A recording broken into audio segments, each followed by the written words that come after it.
Sa pagtatapos ng ikalawang phase ng laro, makikita natin si Oscar na hindi matanggap ang mga nangyari. Hindi ito maaari. Natalo ako sa dalawang ito. Paano? Ang mga pangarap ko, sa isang iglap, naglaho na lang lahat. Galit na sambit ni Oscar habang papalapit siya kila Omari at Tian. Tingin niyo ba dito na magtatapos ang lahat? Hindi ko kailangan ng overtime elite para abutin ang pangarap ko. Makakapasok ako sa Pro League sa sarili kong paraan. At kapag nangyari yun, siguraduhin niyong nakahanda kayong dalawa dahil magbabayad kayo sa ginawa niyo, pangako ko yan. Wika ni Oscar na naglalakad palayo habang umiiyak. Hoy Omari, huwag mo dibdibin ang sinabi niya, huwag ka masyado seryoso dyan. Sambit ni Tian. Tila may kung anong naramdaman naman si Omari sa mga sinabi ni Oscar. Holy shit, grabe ang kalabog ng dibdib ko. Nagawa kong ma-eliminate si Oscar nang hindi ako nag-iisip. At sa loob lang ng 10 minuto, maraming pangarap ang naglaho ng dahil sa atin. Ang pakiramdam na kailangan mong magpatuloy sa buhay. Pakiramdam na kahit anong sandali maaring mawala ang pinapangarap mo. Yung feeling na alam mong kailangan mong ipagpatuloy ang maglaro ng basketball. Grabe, ang bilis ng mga pangyayari, wika ni Omari. Masaya namang nagkukwento si Tian sa mga nangyari. Hindi talaga ako makapaniwala na magagawa mo yun, Omari. Akala ko talaga hindi na ako makakabalik pa, pero binigyan mo ako ng pagkakataon. Hehe, pasensya ka na, ganito lang talaga ako kapag usapan ay basketball, wika ni Tian. Okay lang yan, mas gusto kong nagsasalita ang teammates ko. Sagot naman ni Omari, seryoso ka? Kasi si Oscar, palagi niya sinasabi sa akin na dahil sa height ko, wala akong chance na ma-scout bilang sentro. Well, alam ko naman na hindi pang pro league ang height ko, pero mahal ko ang basketball. Kahit na panay imposibleng manalo sa bawat laban, at kahit na walang katapusan akong makipaglaban sa mga higanti sa court. Alam kong yun ang gusto kong gawin sa buhay. Kaya gusto kong patunayan sa lahat na kahit hindi ako katangkaran, kaya kong maglaro ng basketball sa mataas na level.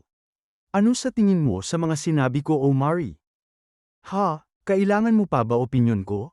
Sagot naman ni Omari, alam mo, sa tingin ko, kapag mas maliit ka sa kalaban mo pero nagawa mo parang silang talunin, para sa akin ang astig nun.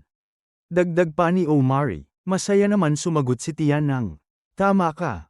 Ang astig nga nun, haha. Siya nga pala, nagsabi na si Dribble tungkol sa next round, di ba? Oo, ang sunod na round daw ay 3 versus 3, sagot ni Tian. Ayos yan. First time ko makakapaglaro bilang isang team. Pero paano tayo makakahanap ng ikatlo nating miyembro? Ang lahat ay mukhang kumpleto na ang player, wika ni Omari. Huwag mo sabihing maglalaro tayo ng tayong dalawa lang, Omari. Parang tanga namang sambit ni Tian habang ang mukha ni Omari ay parang nawiwirduhan na kay Tian. Mapunta naman tayo saglit sa usapan ng mga scout. Yan pala si Omari Williams? So dyan mo pinusta sa batang yan ang pera mo?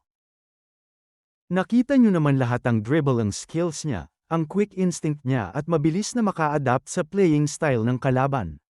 Kaya wala akong nakikitang sinuman sa tryouts ang hindi niya kayang talunin. Lakas loob na sambit ni Gray. Sabay sagot naman ng katabi niyang scout. Tama ka, pero kaya niya bang umiscore? Makikitang parang muntik pa mabulunan si Gray sa tinanong saka niya. Para manalo sa basketball, kailangan mong maka-score ng mas marami kesa sa kalaban, at ang pag-score parent talaga ang mas mahalaga. Kaya sa tingin ko mas interesante ang kandidato ko kesa kay Omari. Hindi man siya galing mag-dribble ng iba pagdating sa dribble ang contest. Ngunit pagdating sa shooting, siya lamang ang nag-iisang player sa East at West Coast tryout na nakashoot ng 100% sa field. Ang shooting god, Jaden Brooks. At mukhang naalala naman ni Omari ang player na pumasok. Siya yun. Siya yung player doon sa shooting range. Wika ni Omari. Kilala mo siya? Tanong ni Tian. Hindi, pero pinanood ko kung paano siya mag-shoot kanina. Wala pa akong nakitang player na ganoon ka-perfect ang shooting form. Sabay nagkatinginan ng dalawa na parang alam na nila ang iniisip ng isa't isa. Kinorner na nilang dalawa si Jaden at tinanong kung may ka-team na ba ito.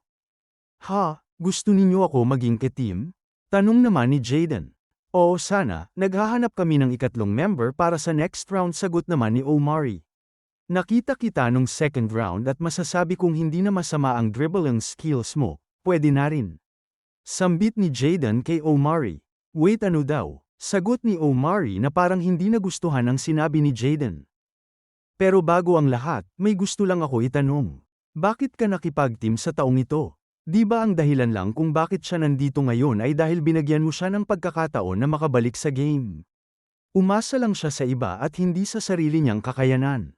At isa pa, baka magbigay din ng problema sa atin ang height niya. Wika ni Jaden na parang hindi sang-ayon kay Tian na maging ka-team. Kung meron man akong natutunan dito sa tryouts, yun ay hindi lahat ay tungkol lang sa kani-kanilang talent. Ito'y tungkol din sa teamwork. Noong second round, nakita ko kung paano maglaro si Tian, kung ano ang mga kaya niyang gawin. At wala din ako ngayon dito kung hindi rin dahil sa kanya.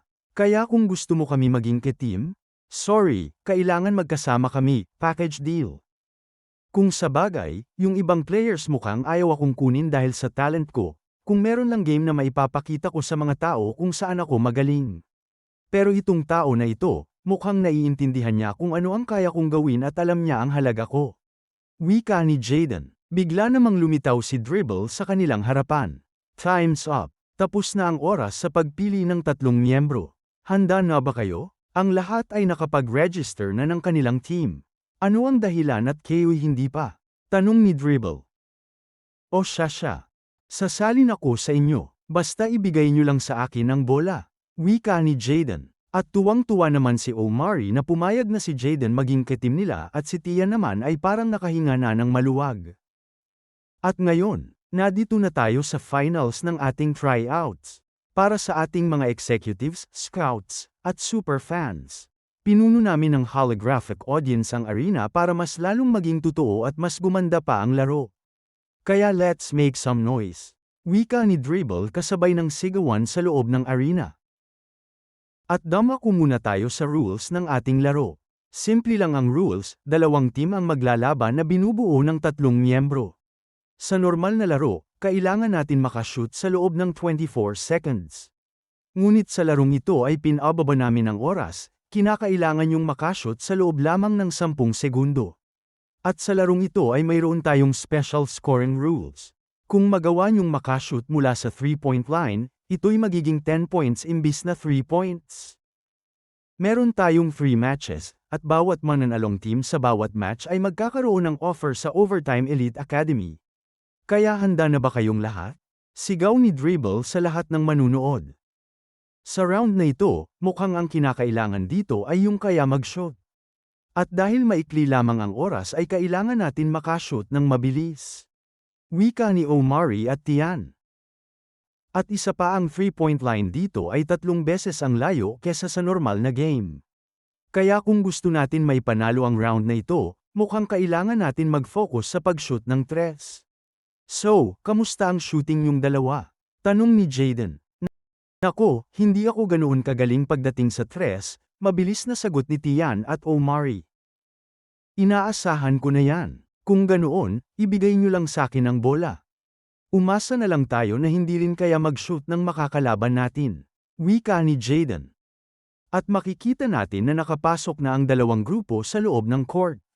At mukhang magandang laban ito sambit naman ni Gray noong makita niya kung sinong makakalaban nila Omari. Mukhang wala talaga kayong swerte sa katawan wika naman ni Jaden noong makita niya na ang top 3 players sa tryout rankings na sina Luke, Ray at Devon ang kanilang makakalaban.